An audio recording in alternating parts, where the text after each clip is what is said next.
নামাজ পড়ে কেউ ঠকে না, না পড়ে ঠকে। গুনাহ ছেড়ে দিয়ে ঠকবা না, বরং গুনাহ ছেড়ে দিলে দামি হইবা ইনশাআল্লাহ। দামি হইও, নিজে দামি হবা, মনে রাখো দামি। একটা জিনিস শেষ মনে রাখো ছেলেরা, যে কোনো মূল্যে আমরা আলহামদুলিল্লাহ গোটা পৃথিবী নিয়ে আমাদেরও পড়ালেখা করা আছে। সারা পৃথিবীর হালাত আমরাও বুঝি কম বেশ। আমরা জেনারেল লাইনেও পড়ালেখা করছি, কুমিল্লা ভিক্টোরিয়া কলেজ থেকে মাস্টার্স পাশ করছি, সরকারি আলিয়া মাদ্রাসা থেকে কামেল পাশ করছি, কওমি মাদ্রাসা থেকে দাওরায়ে হাদিস পাশ করছি। তাহলে মাটির তলে থাকি না, পৃথিবীর নিয়ে আমরাও গবেষণা ভাবি। কাজে সারা পৃথিবীর যেই পরিস্থিতি বর্তমান এবং আমাদের কোরআন সুন্নাহর যেই ভাষ্য, এই সবগুলো বিশ্বাস করো, একত্রে মিলাইলে এ কথা আমাদের কাছে একেবারে স্পষ্ট। আগামীর পৃথিবী ইসলামের পৃথিবী, আগামীর পৃথিবী কোরআনের পৃথিবী। মনে রাখো বললাম বাপ, তুমি দেখবা, তোমার হায়াতেই দেখবা ইনশাআল্লাহ। এখন যাদের বয়স এই 20, 25, 26, 28, যাদের বয়স 12, 15, তোমরা ইনশাআল্লাহ আগামীর ইসলাম দেখবা, কালেমার বিজয় দেখবা। তোমরা শুনবা যে ফিলিস্তিন বিজয়ী, তোমরা শুনবা সারা পৃথিবীতে কালেমার পতাকা উড়েছে, তোমরা শুনবা ইউরোপ আমেরিকার শক্তি নিশ্চিহ্ন হয়ে গেছে, তোমরা শুনবা ইসরায়েলের কুত্তারা পরাজিত হয়ে গেছে। সেদিন বুঝবা ইমানদারি দামি, সেদিন বুঝবা চরিত্রবান ছেলেটাই দামি, সেদিন বুঝবা নামাজি ছেলেটাই দামি। আর যারা চরিত্র নষ্ট করে ফেলেছ, তুমি ফালতু কোনো না কোনো সিফাত কোনাত কইরা থাকবে। এই জন্য আমরা দয়া করি ইনশাআল্লাহ প্রত্যেকেই আমরা ইনশাআল্লাহ নামাজ পড়বো তো ইনশাআল্লাহ। ভালো হও, চরিত্রবান হও, নিজের জীবন গঠন করো, আল্লাহ তৌফিক দান করো। ভাই আমার, বন্ধু আমার, কে তোমারে বানাইলো? কেন বানাইলো? কেন আসলা পৃথিবীতে? কি করছো? এটাই কি উচিত ছিল কিনা?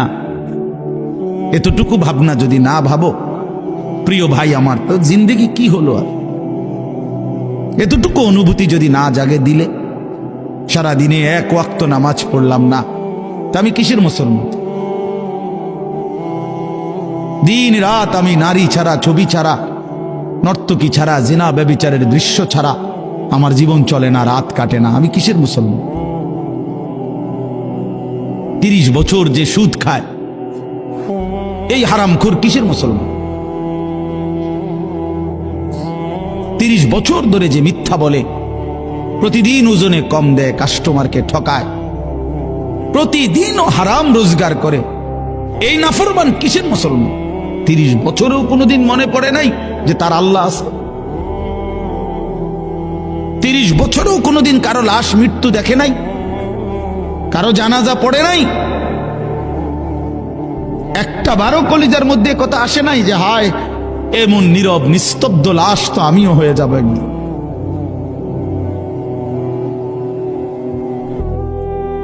কবর দেখলে তো এটা ভাবা উচিত। রাসূলুল্লাহ সাল্লাল্লাহু আলাইহি ওয়াসাল্লাম বলছেন, তোমরা কবর জিয়ারত করো।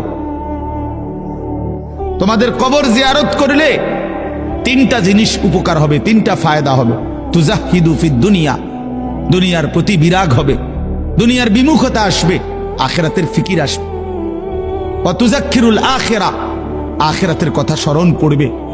ফাইন্না ফি জিয়ারাতিহা তাযকিরা, কবর জিয়ারতের মধ্যে তোমার নিজের জন্য তুমি উপদেশ লাভ করবে। রাসূলুল্লাহ সাল্লাল্লাহু আলাইহি সাল্লাম বলেছেন 3টা লাভ। 1 নাম্বার, দুনিয়ার প্রতি বিমুখ হবে, আখিরাতের আগ্রহ বাড়বে। 2 নাম্বার, স্মরণ হবে আর উপদেশ অর্জন হবে।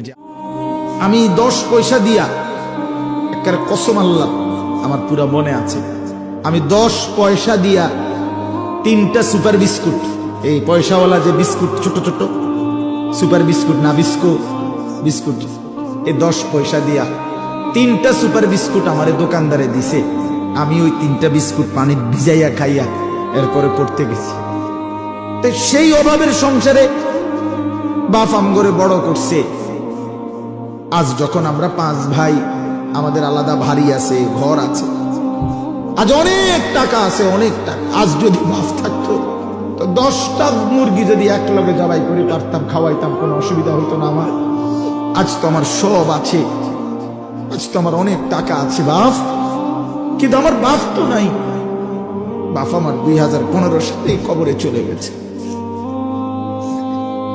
তাইলে বন্ধু, দুনিয়া শেষ করা যায় না, দুনিয়া ভোগ করা যায় না দোস্ত। হায়াত নষ্ট না করা, জিন্দেগি নষ্ট না করা। প্রত্যেকের কাছে অনুরোধ করলাম, ওমা হাদিহিল হায়াতুদ দুনিয়া ইল্লা লাহবুন ওয়া লাইব ওয়া ইন্নাদ দারাল আখিরাতা লাহিয়াল হায়াওয়ান লাউ কানু ইয়ালামুন। আল্লাহ বলে, বান্দা শোনো, দুনিয়ার জীবন শুধুই তামাশা, শুধুই খেলাধুলা। ওয়া ইন্নাদ দারাল আখিরাতা লাহিয়াল হায়াওয়ান, আখিরাতের ঘর, জান্নাতের ঘর বান্দা, সেটাই কেবল জীবন, সেটাই কেবল বেঁচে থাকা। রমজান রহমতের, মাগফিরাতের, নাজাতের এত বড় বরকতময় মাস আল্লাহ ইবাদত দিয়ে সাজাইছেন। আল্লাহ বলছে, বান্দা আমার 11 মাসের ইবাদতের সাথে আমি রমজান আরো ইবাদত দিয়ে সাজাইছি। অভিজ্ঞ ব্যবসায়ী সে তার সিজনে অতিরিক্ত মাল উঠায়।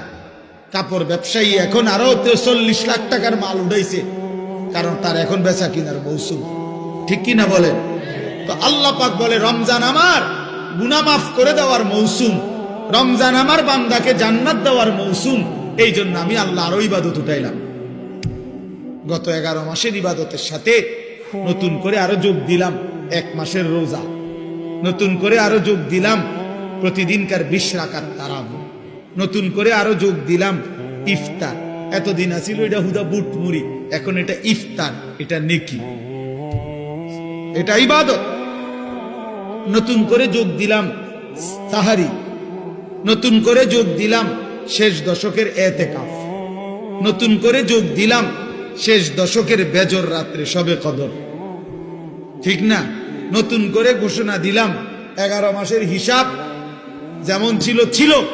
আল্লাহ বলে, বান্দা শোনো, নতুন হিসাব শোনো, একটা নফল একটা ফরজের সমান, একটা ফরজ 70টা ফরজের সমান। নতুন হিসাব শোনো, প্রথম দশক রহমত, মাঝখানের দশক মাগফিরাত, শেষ দশক নাজাত।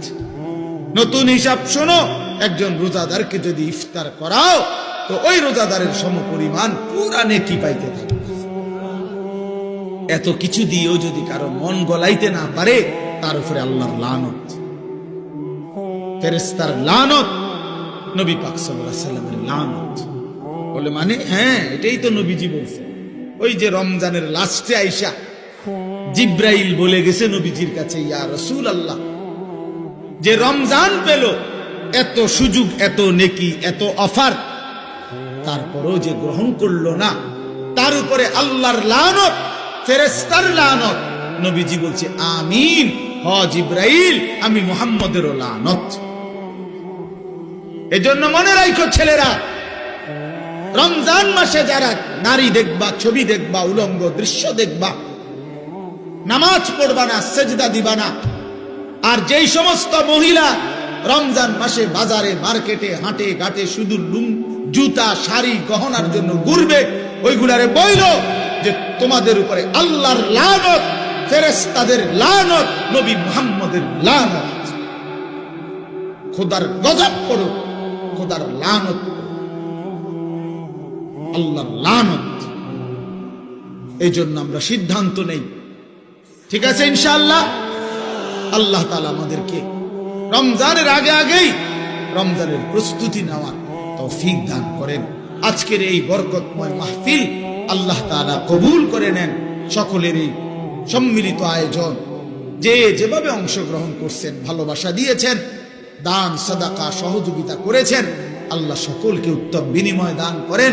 আমার ওস্তাদে মুহতারামের মাদ্রাসা অষ্টগ্রাম বাজার হাফিজিয়া মাদ্রাসা আপনাদের সকলের ভালোবাসার মাদ্রাসা, আল্লাহ কবুল করে নেন, আমিন।